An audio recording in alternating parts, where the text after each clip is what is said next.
Hello everyone, welcome to the Soundboard Session podcast with the B&T collection. My name is Garrett Podgorski and we are here in Madrid, Spain with the amazing Amalia Ramírez. Thank you so much for having us. Thank you. Yeah, of course. Amalia Ramírez, I can read a little bit about her. Carrying on the legacy of one of the most iconic luthier families in the world, Amalia has helped lead Ramirez family, or the Ramirez Guitars, into the modern age while staying deeply rooted in its Spanish tradition. Her work blends legacy, innovation, and a deep reverence for the voice of the instrument. It's incredible to be here in Spain. We've had such an amazing time. For me personally, this place means a lot because I play Ramirez Guitars. Yes, I'm associated with many different guitarists who play Ramirez guitars, so we're very grateful to be here. But yeah, I wanted to ask just a few kind of questions about your journey being in the Ramirez family. So growing up in the Ramirez family, what was kind of your earliest memory of building guitars or being surrounded by guitars? What do you kind of remember about that? You mean myself or the history? Or yourself, yeah. Myself. Yes. Maybe I can tell you. In the 70s, I don't remember exactly what year, but in the 70s, I started to learn to make guitars. This has always been a job for men. And I was not supposed to continue here in the business, but I learned to love, to feel real passion for the guitar because I grew up listening to my father speaking about it, and I knew when my father was coming home because I smelled the wood. Oh, interesting. No? And when I heard him speaking about guitars with such passion, no, I was very fond of the history and of this job. No, so one day I asked my father. I was 20-something. I don't remember it. Very soon. No. And I told him that I wanted to learn to make guitars, and then say, okay, come to the workshop and I will give you a bench so you can start. And that was the same. The rest is history. Yes. Wow. So I know we were talking a little bit before, but so your father was José Ramírez III. Yes. And so then that means his grandfather was José Ramírez I? Yes. Okay. And so tell us the history about kind of how he started, where he was in Spain, all of that. I'd love to hear about. Yes. Well, always in Madrid, no? Always in Madrid. When he was 12 years old, he started learning to make guitars with his master, who was Francisco González. Okay, wow, yeah. Yes. And when his master died, 12 years later, then he moved to his own workshop. That it was very near here in Concepción Jerónima, number 2. Yeah. There is where he started. No. After that, my grandfather, my father, and then also with my great grandfather, he was the master of his youngest son. Brother, who was Manuel Ramírez. Oh, wow, okay. And there's the history about the guitar. You know, one day, can I tell the history of this? Please. When he was in his shop with the cathedratic of violin of the school, the conservatory in Madrid, a young man came in. He was dressed in a very special way, you know, with his hat, black hat, his glasses, and also dressed with a velvet jacket. Nice. Yeah. Very, very funny man, no? And young one. And then he asked to rent a guitar. Oh, really? And Manuel found it very funny, no? Nobody rents a guitar, but let's see, you know, if a piano can be rented, why not Why a not guitar? Yeah. No, but he was joking because the situation was very funny, no? And then this young man started to play the guitar, and he played it so wonderful that both the catedrático violin and Manuel really, how you say, astonished? Astonished? Yeah. Astonished, no? And then the catedrático violin tried to convince him to leave the guitar because it had no future, and to change, to move to the violin. Oh, wow. But he said, no, the guitar is my passion, and I'm not going to betray it, no? Wow. And then Manuel was very happy to listen to this and to know that he was playing so good that he said, young man, take the guitar with you and pay it to me, making it famous all over the world. Wow. This was Andrés Segovia, and this guitar was played for the first time a few days later in the Ateneo, Madrid. Okay. It was an historic concert, and now he has been playing this guitar for many years until the guitar was already had some problems or accidents and didn't work well anymore. And this guitar is now in the Met in New York. Oh my goodness. Yes. I've actually seen that guitar before. That was I was there. Wow. So as far as you mentioned, this is not the original location, correct? There is another one. Yes. Down the street that was started first? Almost. Almost. Okay. Almost. Okay. Yes, but maybe it was in 1882 when he started his own business, but maybe it was a few years later. Okay, gotcha. And so each one of the builders, so let's say Jose Ramirez 1, for example, how many luthiers would they have that would work underneath them? It depends. My great-grandfather, I don't remember all the names, but of course his brother, Manuel, at this moment, I don't have the... Sure, no worries, but a good amount of luthiers, Yes, Okay. it's about 3 or 4. Okay. But all of them became, most of them very famous. Manuel, he was the master of Santos Hernández, Domingo Esteso, and Modesto Borreguero. Okay. They've been very famous, all of them. And my grandfather, with my father, Manuel Rodriguez, the first one. You know, the historian Manuel Ramirez, it was the first one was a varnisher. He was the one who finished the guitars. And then it was then his son that learned with my grandfather and my father, between the two of them, no? And Señor Benito. Okay. And then my father, who had a lot of, he decided because he had such a big amount of orders that he decided to make a big workshop and to teach several young men to learn to make guitars. No? And between them you had Paulino Bernabé, Manuel Contreras,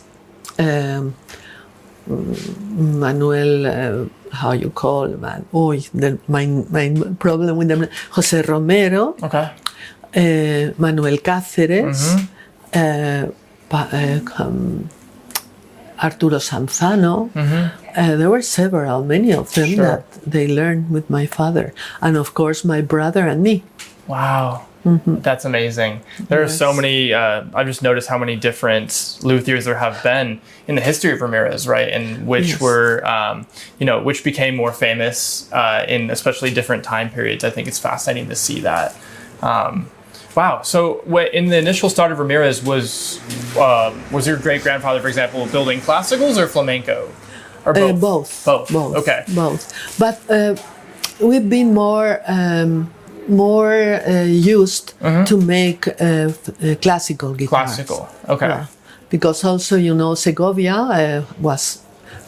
He took it all, made the guitar famous. Yes, Took it out of the noisy hands of the flamenco, right? Yes. That's what he always said. Wow. So structurally, from a luthier's perspective, what is the difference for those who might not know between a classical and a flamenco guitar? Well, is the way to assemble.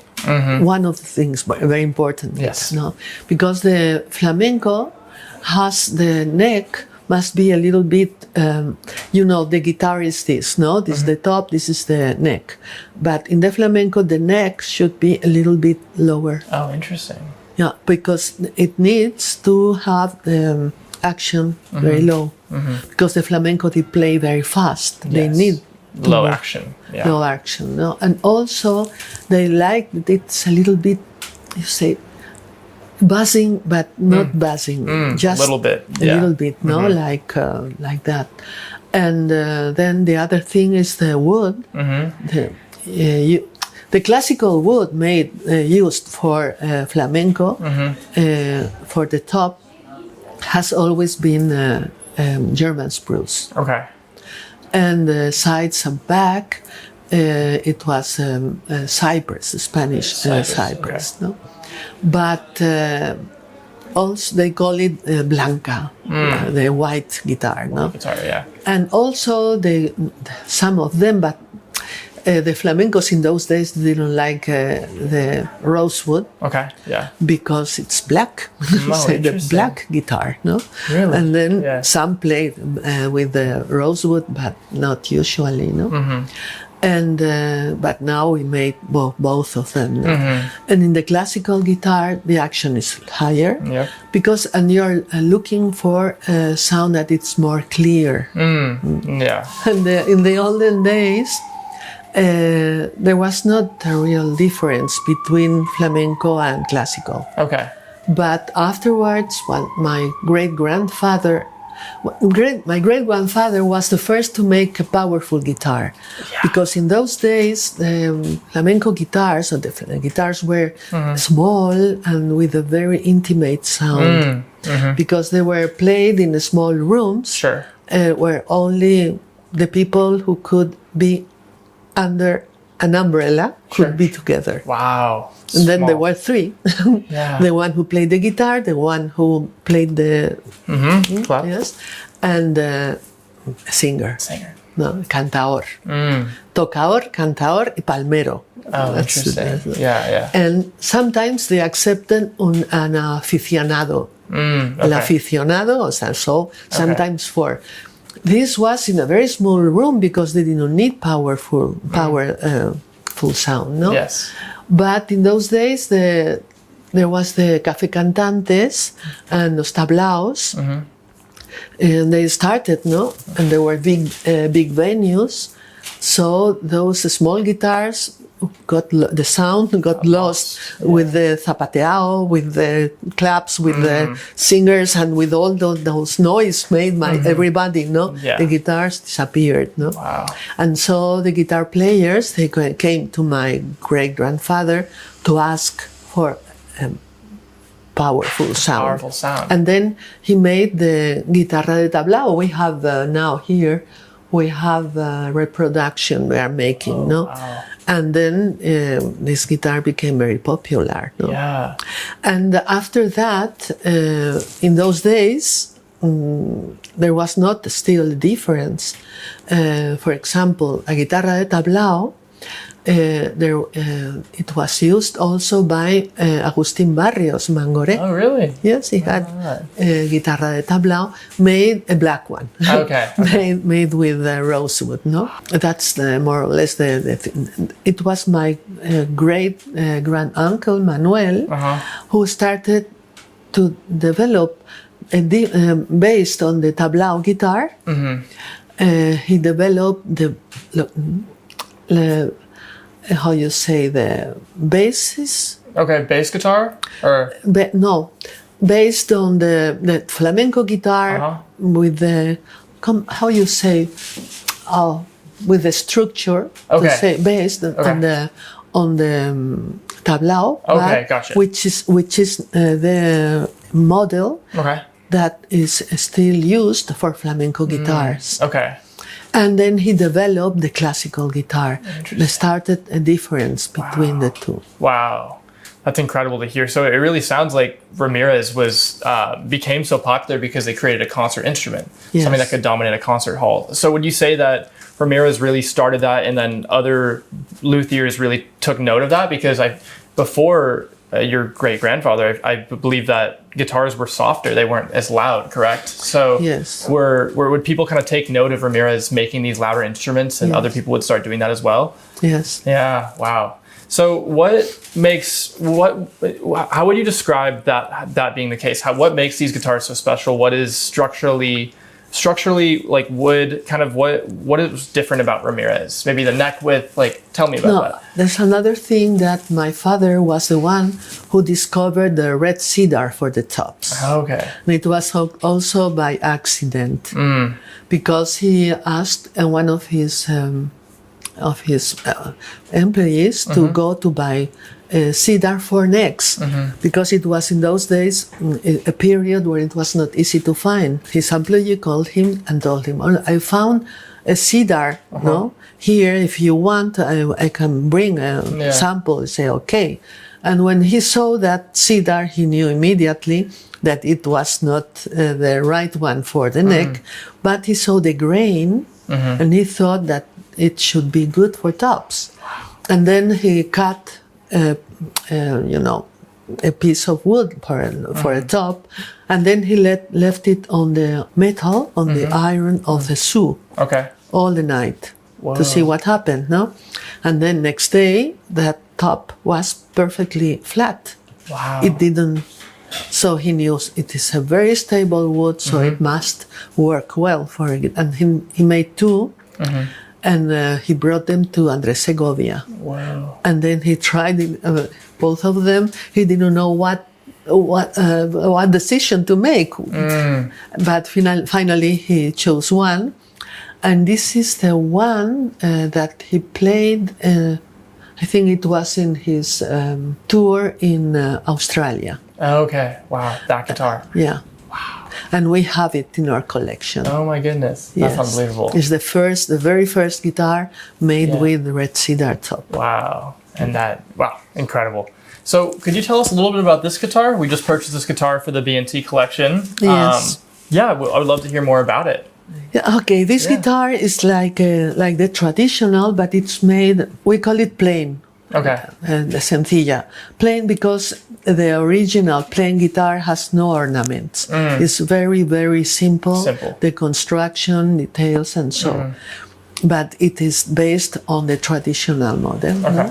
But it's simple construction. But this one, it has this the rosette. It is because this is to commemorate the 140 years of our company. Wow.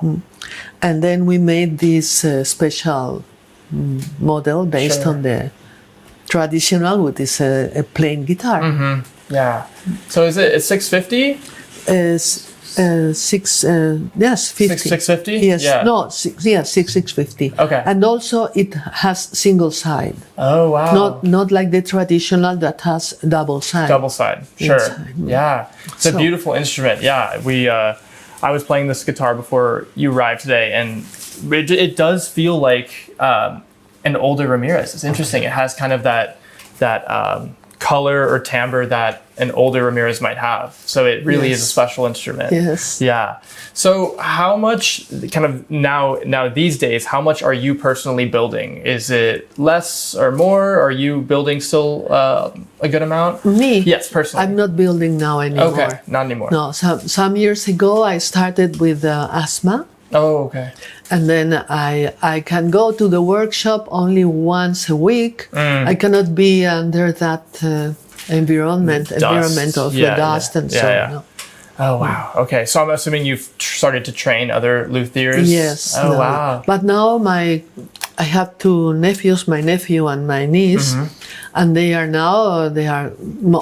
mostly running the business. I'm more, little bit, of course, I am with the customers and with, no? Yeah. And it's Enrique. They are the 5th generation, no? Wow. And Enrique is the one who is handling all the things in the workshop. He's he learned to make guitars many years ago, and he's a very good guitar maker. Yeah.